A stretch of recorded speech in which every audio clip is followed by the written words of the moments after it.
Good morning, class 3. Welcome to online video lectures.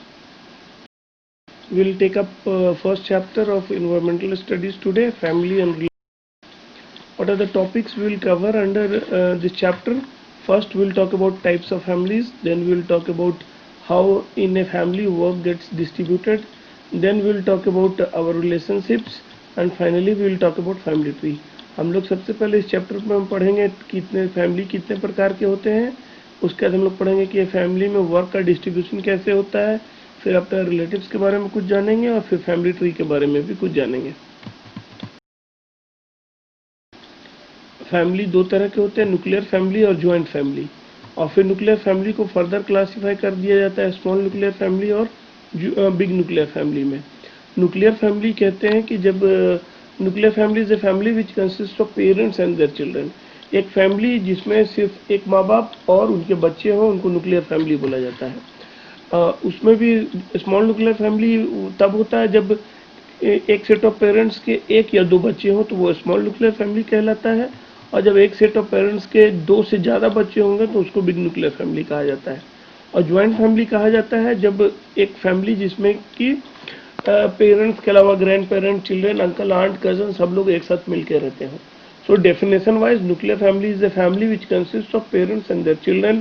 Small nuclear family is a family which has parents and one or two children, while big nuclear family is a family which has parents and more than two children. Joint family is a family which consists of parents, their children, grandparents, uncle, aunt, cousin. Small nuclear family is considered as a happy family.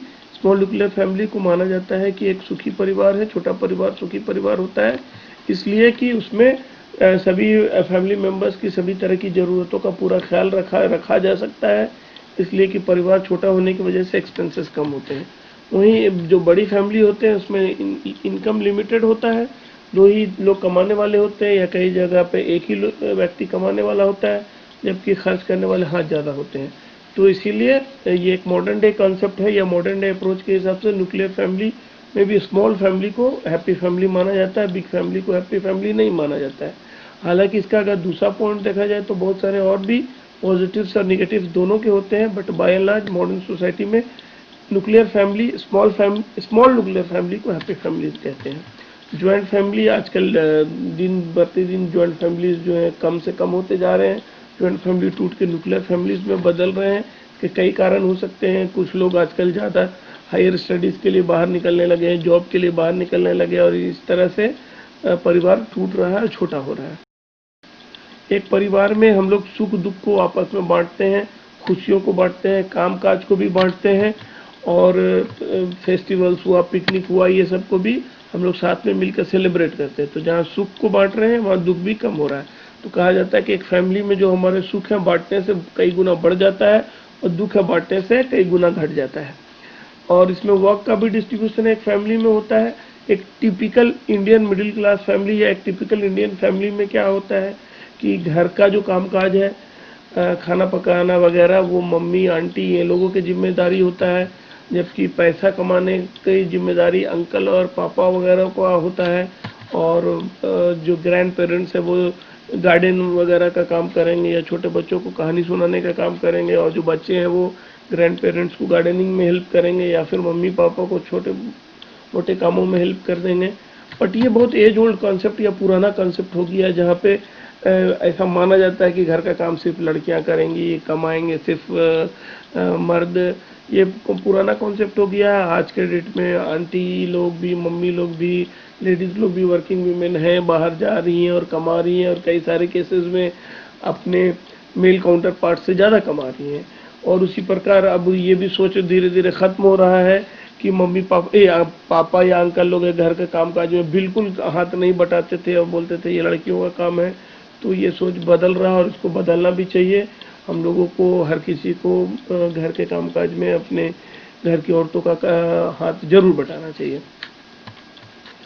अब हम लोग थोड़ा सा जानते हैं relatives के बारे में। रिलेटिव्स कहते हैं अपनी एक्सटेंडेड फैमिली को, यानी जो हमारा इमीडिएट फैमिली मेम्बर नहीं है, जो हमारे साथ एक घर में नहीं रह रहा है, उसके अलावा भी हमारे कुछ जान पहचान वाले होते हैं, हमारे रिलेटिव्स होते हैं, हमारी एक्सटेंडेड फैमिली का हिस्सा होते हैं, उनको रिलेटिव बोला जाता है।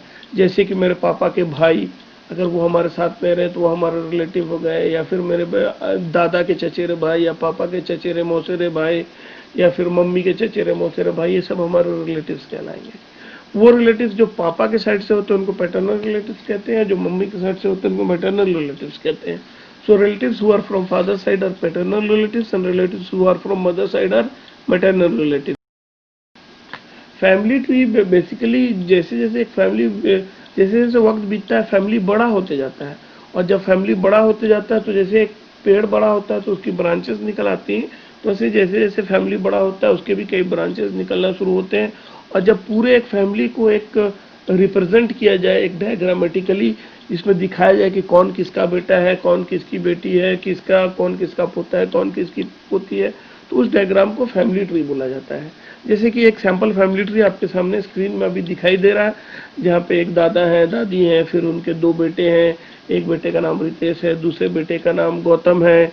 तो इस पूरे फैमिली ट्री को रितेश के बेटे राहुल के नज़रिए से बनाया गया। राहुल ने रिप्रेजेंट किया है कि उसके दादा नरेश हैं, दादी जया है, और दादा नरेश और दादी जया के तीन औलाद हैं, 3 संतान हैं। एक उसके पापा रितेश, एक उसके चाचा गौतम, और एक उसकी बुआ शिल्पा। और उसकी बुआ शिल्पा की शादी चंडीगढ़ में हुई है, वो चंडीगढ़ में रहती हैं, तो इसीलिए उनके बच्चों के बारे में या उनके हस्बैंड के बारे में ज़्यादा डिटेल्स इधर नहीं दिया हुआ है, क्योंकि वो जब बुआ अपने हस्बैंड के फैमिली का भी पार्ट हो गई हैं, तो उनके हस्बैंड का फैमिली ट्री जब बनेगा तो उसमें उधर डिटेल दिया जाएगा। यहाँ पर डिटेल अभी सिर्फ दिया गया है कि पापा रितेश और चाचा गौतम का डिटेल दिया गया। तो राहुल के पापा रितेश, राहुल की मम्मी रेखा, उन दोनों के 2 बच्चे राहुल और उसकी बहन सिस्टर जो है तनु, और उनके चाचा चाची गौतम और गीता जो कि बॉम्बे में रहते हैं, तो उनके भाई बहन, उनके बेटे हुए विशाल और लीना जो कि राहुल के कज़न हुए। तो एक फैमिली ट्री बनाया गया है। जैसे जैसे परिवार बढ़ते जाता है फैमिली भी बढ़ते जाता है और फैमिली ट्री बनता है। तो फैमिली ट्री का आप ऐसे एग्जाम्पल समझिए कि जब आपके पापा थे, तो जब उनकी शादी नहीं हुई थी तो आपके दादा के फैमिली का हिस्सा थे। फिर बाद में अगर वो आपके पापा नौकरी लग के कहीं और चले गए, या फिर शादी हुई और फिर उनका फैमिली हुआ, तो फिर वो फैमिली बढ़ते गया। तो जैसे एक पेड़ की शाखें निकल आती हैं, वैसे एक फैमिली ट्री यूँ बढ़ते रहता है। तो उसको रिप्रेजेंट करने को फैमिली ट्री बोला जाता है।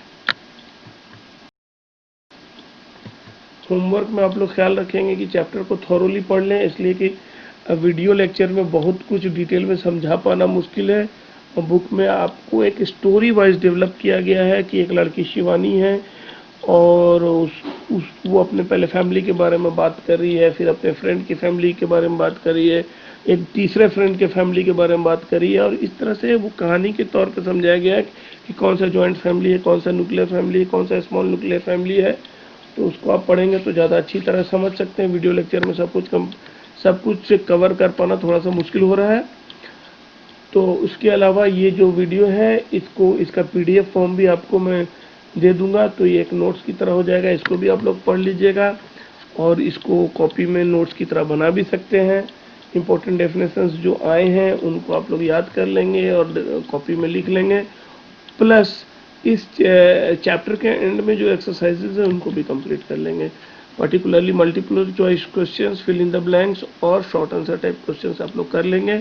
और उसके अलावा लॉन्ग आंसर टाइप क्वेश्चन जो है वो मैं बाद में आपको लिखा दूंगा, और बाकी का भी दे दूंगा। बट आप लोग खुद से ट्राई करेंगे तो ज़्यादा अच्छी तरह सीखेंगे। होमवर्क को थोड़ा सीरियसली लीजिए, ये मत सोचिए कि सर तो चेक करने वाले हैं नहीं, या फिर होमवर्क करके क्या फ़ायदा, सर तो दे ही देंगे। तो इससे आपका ही नुकसान है। आप जितना खुद से पढ़ेंगे, खुद से करने की कोशिश करेंगे, उतना ज़्यादा सीखेंगे। ठीक है, बाकी बाद में तो मैं नोट्स या आंसर, क्वेश्चन आंसर्स वगैरह तो दूंगा ही। इसके अलावा आप चैप्टर के एंड में जो एक्सरसाइज फॉर फॉर्मेटिव असेसमेंट है, उसमें एक्टिविटी जोन का क्वेश्चन नंबर 1 उसको ट्राई कर लेंगे। इसमें आपको एक फैमिली ट्री बनाना है, तो आप सबको अपने अपने फैमिली का फैमिली ट्री बनाने की कोशिश करेंगे। और लाइफ स्किल के लास्ट में एक क्वेश्चन है जिसमें कुछ एक्टिविटीज़ दिए हुए हैं, और आपको उसको टिक करना है या क्रॉस करना है कि कौन सा एक्टिविटी करना अच्छी बात है, कौन सा एक्टिविटी करना अच्छी बात नहीं है। इजी सिंपल सा एक्सरसाइज है, इसको भी कर लेंगे। तो थैंक यू, पढ़ते रहिए और सेफ रहिए।